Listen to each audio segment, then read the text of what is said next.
नमस्कार दोस्तों, complete poultry farming solution channel में आप सभी का स्वागत है। हमारे चैनल में सभी जानकारियां विशेषज्ञों की राय व अपने खुद के एक्सपीरियंस के अनुसार ही आप सभी को दी जाती है। सोनू सांगवान के साथ मैं हूं डॉक्टर मनोज बलोदा। आज हम इस वीडियो में आपको बताएंगे कि नए बर्ड्स व चिक्स डालने से पूर्व हम अपने फार्म को कैसे तैयार करें। अगर आप नया फार्मर हैं और नया फार्म बना रहे हैं तो ध्यान रखें कि फार्म की लंबाई पूर्व से पश्चिम की ओर रखें। इससे फार्म पूरी तरह से हवादार व पूरे फार्म में अच्छी तरह से धूप लग सकती है। अगर आप पुराने फार्मर हैं तो 2 बैच के मध्य 15 दिन का अंतर अवश्य रखें।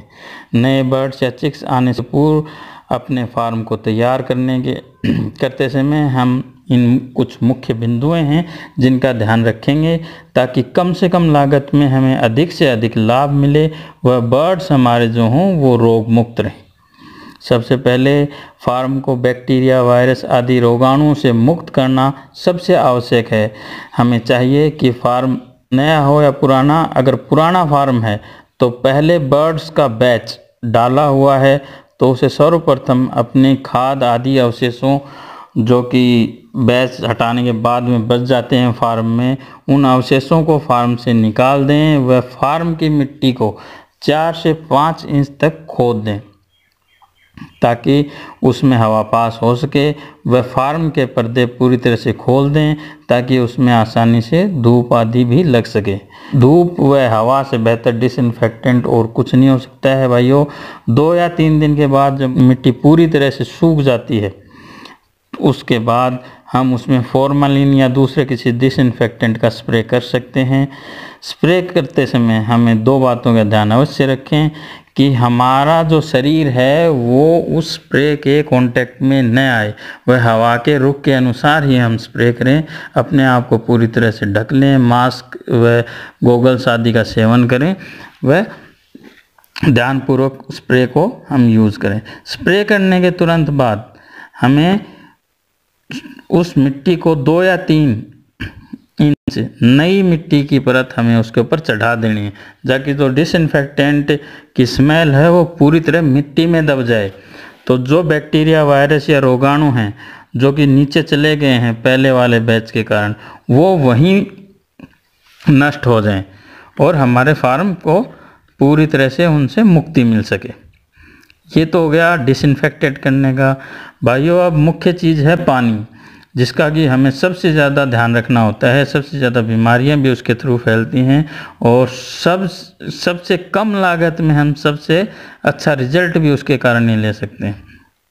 तो हमारे फार्म की जो टंकी है उसको अच्छी तरह से साफ़ कर लें, पाइपलाइन आदि को अच्छी तरह से जांच लें ताकि कोई भी किसी तरह की काई हो, फंगस आदि तो उसके अंदर नहीं रह गई है। अगर ड्रिंकर हमारे ऑटोमेटिक हैं तो उनकी निप्पल आदि को चेक कर ले, क्योंकि नमक व फ्लोराइड आदि के कारण वो कई बार रुक जाती हैं, ढंग से काम नहीं कर पाती हैं, तो उनको चेंज करवा लें।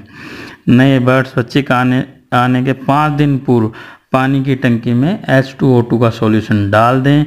वह हमारे जो ड्रिंकर हैं उनको थोड़ा सा खोल दें ताकि जो H2O2 हमने टंकी में डाली है वो वहाँ तक पहुँच सके और पाइपों के अंदर अपना काम कर सके। और इस H2O2 के सॉल्यूशन को और उस पानी को 2 से 3 दिन तक वैसे ही पड़ा रहने दें ताकि जो पाइप के अंदर काई या एल्गी या कोई रोगाणु है वो H2O2 उसको डिसइंफेक्ट कर दे या मार दे। फिर उसको आप साफ़ करके दोबारा नया पानी डाल सकते हैं जब हमारे बर्ड्स आते हैं उस टाइम। तीसरा सबसे इम्पोर्टेंट है भाइयों लाइट की सुचारू व्यवस्था रखना बहुत आवश्यक है।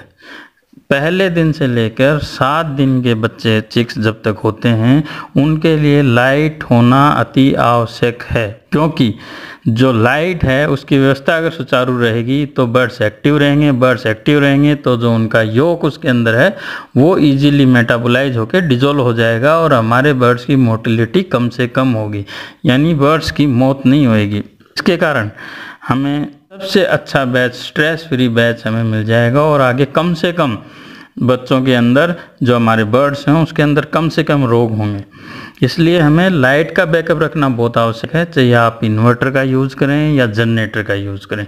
उसको अच्छी तरह से चेक कर लें, इन्वर्टर प्रॉपर काम कर रहा है, बैटरियों में पानी है या नहीं, बैटरियां कितनी पुरानी हो गई हैं, अगर ज़्यादा पुरानी हैं तो उन्हें बदल लें ताकि वो आपको अच्छा बैकअप दे सकें। जनरेटर की सर्विस वगैरह करवा लें, ताकि जनरेटर हर बैच के बाद आप सर्विस ज़रूर कराएँ, क्योंकि जनरेटर वगैरह जो है वो लाइट की जो बैकअप है वो बहुत इमरजेंसी रहती है, तो लाइट हमें प्रॉपर चाहिए होगी। इसके बाद में हमें आता है जो फार्म के पर्दे हैं उनको ध्यान रखना है। पूरे पर्दों को अच्छी तरह से आप चेक कर लीजिए। अपने फार्म में कम से कम 2 तरह के पर्दे होने चाहिए। अंदर की साइड आप जूट से बने हुए पर्दे लगा सकते हैं, जिसमें टेम्परेचर कंट्रोल करने में वो अपनी सहायता भी करते हैं, दूसरा हवा भी पास करवा सकते हैं। बाहर की साइड के जो पर्दे हैं वो तिरपाल से बनवाएं, जिससे कि हमारे को कभी एयर टाइट करना हो, बाहर का टेम्परेचर काफ़ी ज़्यादा हो या काफ़ी कम हो, उससे हमें अपने फार्म को बचाना हो तो एयर टाइट हम कर लें, बारिश आदि से फार्म को बचा लें। तो एयर टाइट करने में तिरपाल का पर्दा हमारा काम कर सकता है। तो बाहर की तरफ उसको अच्छी तरह से टाइट करके बांध लें। पर्दे इस तरह से टाइट करें कि पर्दे उठाने में या पर्दे नीचे डालने में किसी तरह की कोई रुकावट नहीं आए, उसे आप अच्छी तरह से पहले चेक कर लें।